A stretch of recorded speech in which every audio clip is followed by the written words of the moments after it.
MLB 専門家が徹底討論。ドジャース佐々木朗希の現状は、次回登板に注目。MLB シーズン序盤を迎え、専門家たちが注目するのはロサンゼルス、ドジャースに加入した日本人投手、佐々木朗希の今後だ。MLB 専門番組で最近、佐々木の状態が詳細に分析された。今季 MLB に挑戦した佐々木は序盤、不安定なピッチングが続き、米国内外で厳しい評価も見られた。専門家らは、佐々木はまだ本領を発揮できていない。特にストライクゾーンへのコントロールが課題だ。と指摘。しかし先日のフィリーズ戦では投球フォームを修正し、制球力が改善。専門家からも、ようやく MLB の環境に適応しつつある。と一定の評価を得た。ただ、日本の野球文化は非常に厳格。佐々木の実績不足で、早すぎる MLB 挑戦。と批判的な声も根強い。と現地リポーターは文化的背景にも触れ、慎重な姿勢を示した。番組内では同じドジャースで大活躍中の大谷翔平の存在感がチームに重要な影響を与えていることも語られた。なお佐々木は次回、現地日曜日の試合に登板予定。果たして成長を証明できるのか、日本のファンも目が離せない。それでは、引き続き日本語字幕付きでご覧ください。They've kind of been inconsistent out of the gate. Should maybe give Dodgers fans solace. Okay, the other part of this, a lot of it's going to depend on Roki Sasaki. Better start this past week. He at least got the ball in the strike zone. How are you feeling about where he's at?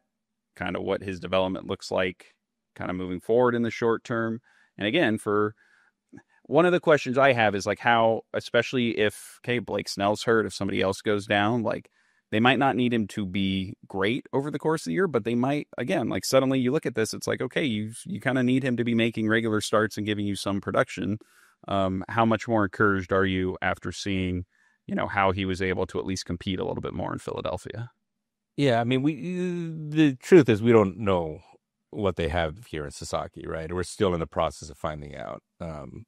Again, there were some Japanese reporters who just kind of thought that this is it. We're never going to see him again, right? So the kind of worst case scenario has harsh judges. Yeah, the worst. Well, you got to remember, man, like that's like a hard culture, right? I mean, it's a very unforgiving culture, and so right, the fact that like he didn't again, right, and there was a lot of criticism in Japan because he didn't have the accomplishments that players usually have before they come over here, right? And so, it was kind of viewed over there. Well, he's kind of taking a shortcut, and maybe that's some kind of reflection on his character, right? Which is why I do think that the kind of anti-Sasaki segment that's out there is like views him in a very, very harsh light. Now I would counter by saying, well, we really don't know. Yeah, you can't say that he has the goods, so to speak. But you also can't say that he doesn't because he hasn't really been through that either.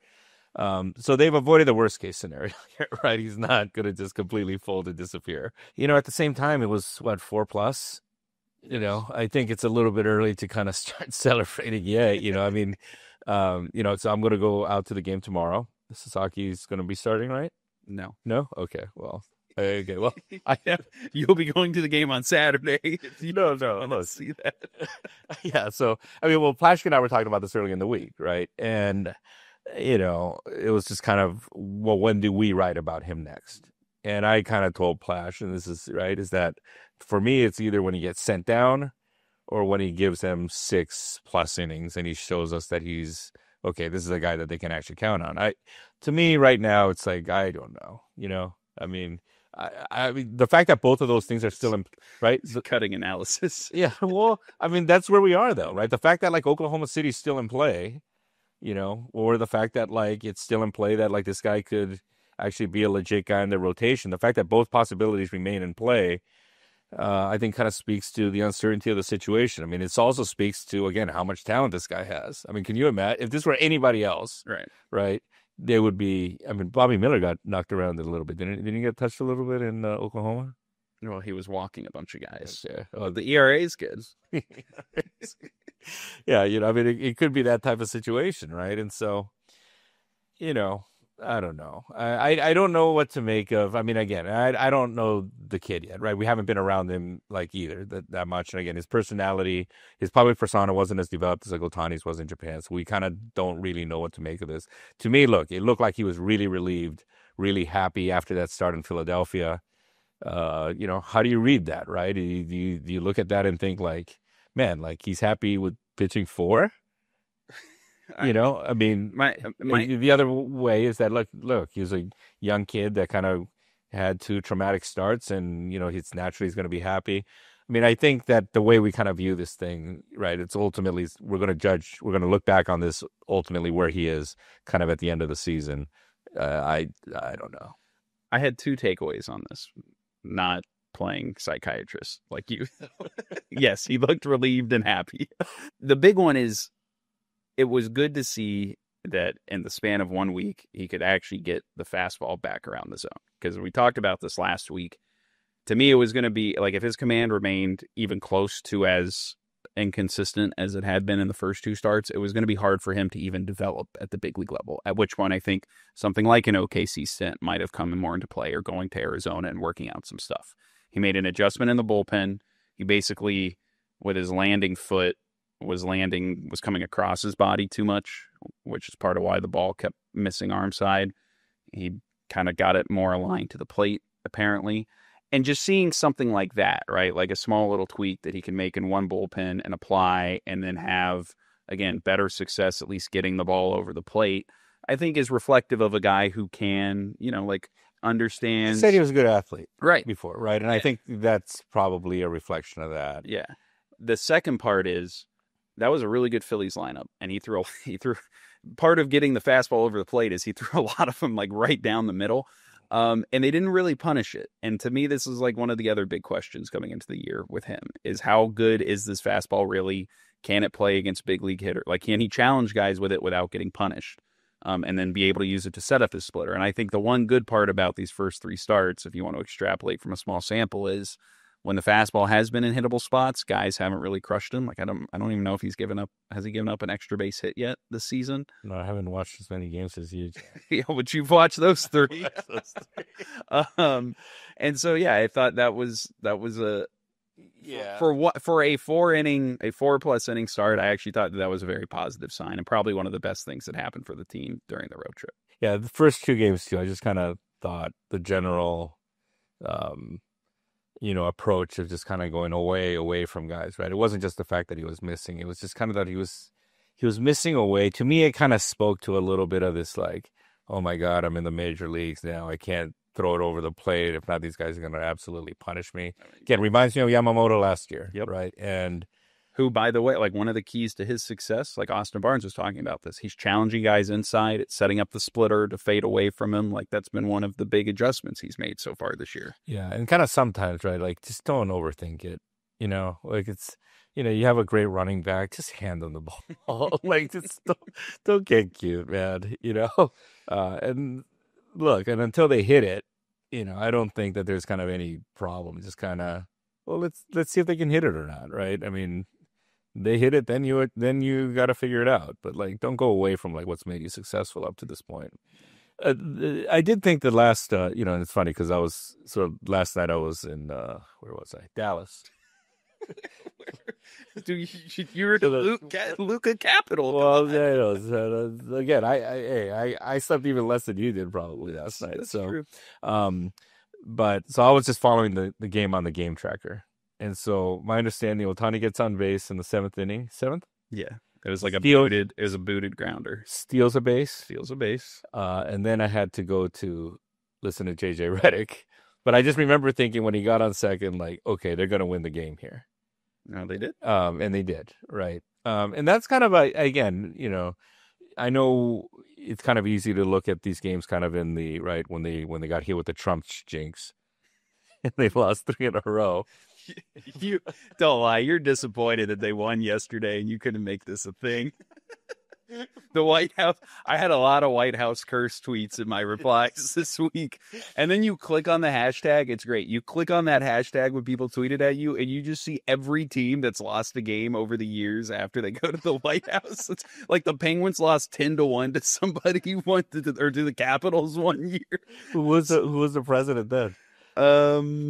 That might have been a Trump one too. I'm trying to remember. It was like 2017 or something. But these went back to like 2010 tweets where we're talking about like ancient Twitter archives here. So it was good. But you know, I know so they had those games there, but that kind of game pattern we've seen a lot of. Yeah, which is kind of what we saw early. I'm just kind of, so I don't know. I'm not sure again, right? They did run out a couple pitchers out there again, right? Who, you know, probably shouldn't be in the major leagues right now. To put it nicely. Dave Robertson say we don't want to get swept by these guys. And then a minute he's like, oh, you don't want to get swept by anybody. But yeah, but the fact that like, you know, they kind of came back and they like won this game, the fact that they can right, that's not gone from their arsenal. Yeah. I still think it's kind of a good sign. Yes. They'll probably come back here and do better. Did Teoscar say something about like cold weather or something?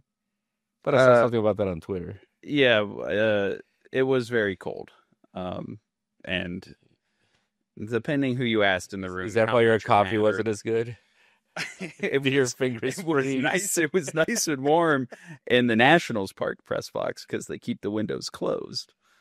Philadelphia was not quite as nice. Yeah, Dave Robertson. I want to use that as an excuse. All right. Well, I'll end here. Now that you've seen Luka have his Ohtani-esque moment, as you wrote, who is the more clutch player, Dylan? Luka or Ohtani? I mean, it's got to be Ohtani. I mean, it's Luka's done it. Well, Luka's done it like, as far as I'm concerned, he's done it once. He wasn't doing it in the middle. Counterpoint, Luka getting to the finals last year with that Mavericks team. That's true. Like, Ohtani didn't drag the Angels to the playoffs, let alone the World Series. Yeah, but that team was kind of built to, like, they did a nice job of kind of building a team around Luka, I thought. Yeah, just not to get blow it up the next year. Not to get too old school, but you know, it's like the Iverson Sixers, right? If you're gonna have that type of guy that's just gonna go nuts, right? Get a bunch of guys that can kind of defend and rebound and stuff. And the Dodgers got Ohtani, and then they got like 30 pitchers, and just fingers crossed that they all stay healthy. I'll give a shout out to the bullpen. The bullpen's been really good this year, and is probably a big reason why the starting pitching depth stuff won't matter so much or as much as it would for some teams. All right, well, yeah, I got nothing, man. I'm just fried. I might actually just go to the driving range now. Like, why not?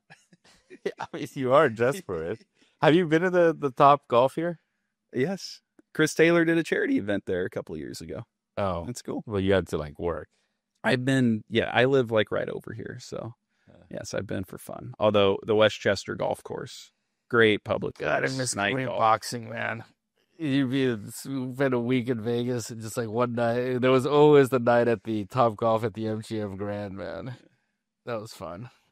I'm glad that your fond memories of Vegas revolve around. Oh, they opened a Top Golf. Thank gosh.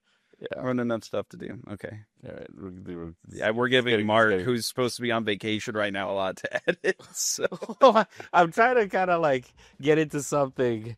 Right, I mean, because I'm figuring a lot of this is going to get cut, but we need to give him like a nice landing spot, and we got to keep trying here, I think. No? Or maybe we just give up. Right here, great landing spot. Great. Or a great cold open. We'll see what he does with it. Yeah, well, both of our planes landed, which is a... No, see, you're ruining the nice landing spot. All right, we'll be back next week. Hopefully with Plashke. I know. We got to get the three of us back together. Yeah. I'll be here. I'll be coming back from... No, I'll be going to the airport that week, so yeah, it'll be good. All right, well, for Dylan, I'm Jack. Thanks for watching. And apologies to the podcast listeners who can't see my outfit that you've spent 20 minutes talking about. ドジャースが苦しい序盤戦の中で、ついに救世主がその輝きを見せ始めた。その名は佐々木朗希。この若き天才投手は序盤こそ苦しい投球が続いたが、先週フィラデルフィアで見せた修正力はまさに圧巻だった。ボールがまるで生きているようだ。とアメリカのメディアも驚愕の声を上げた。佐々木は投球フォームのフォロ調整によってストレートを自在に操る感覚を取り戻した。そのフォームの修正だけでメジャーリーガーを翻弄する姿はまさに神業と言っても過言ではないだろう。日米両国で厳しい評価を受けながらも、彼は静かに、そして確実に前進している。全米が、本当にこれがあの佐々木なのか、と目を疑ったほどの成長を遂げているのだ。このままいけばシーズン終盤には先発ローテーションの柱として、ドジャースを背負う可能性すら感じさせる。それほどの底知れぬポテンシャルを秘めている。しかし、ドジャースの真の希望はやはりこの男、大谷翔平だ。彼の存在感は日に日に増すばかり。先日の試合では7回に出塁しただけで、勝利を確信させるオーラを放った。盗塁で2塁に達した瞬間、誰もが、ここで勝負が決まった、と感じたという。実際にドジャースはその直後、劇的な逆転勝利をつかんだのだ。大谷はどんな時でもチームを勝利に導く天性の勝負強さを持っている。彼の活躍はもはや日常茶飯事ではあるが、その度に球場を熱狂の渦に巻き込む姿はまるで伝説そのもの。アメリカのメディアも、大谷翔平は別次元の存在、と絶賛を惜しまない。その並外れた才能と精神力で、彼はチームに計り知れない価値を与えている。ドジャースには確かに不安要素がある。投手陣は怪我陣続出で安定感を欠いているし、試合運びにも波が見える。だがそれを補ってあまりある才能を大谷と佐々木は持っている。佐々木の未知数の可能性と、大谷の揺るぎない絶対的な勝負強さ。この2人が完全に覚醒した時、ドジャースは再びメジャーリーグを震撼させるだろう。これほどまでに見る者の心を掴んで離さないドジャースの今後に、全米の野球ファン、そして日本中の野球ファンが注目している。果たして佐々木はシーズンを通してメジャーでの地位を確立するのか、大谷はドジャースを再び頂点へと導けるのか、その答えはまだわからない。だからこそ、これからも我々は彼らの挑戦を全力で応援していきたい。視聴者の皆さん、ぜひこの動画に、いいねを押して、大谷翔平、佐々木朗希、そしてドジャースへの熱いコメントをお寄せください。皆さんの声が、選手たちの力になります。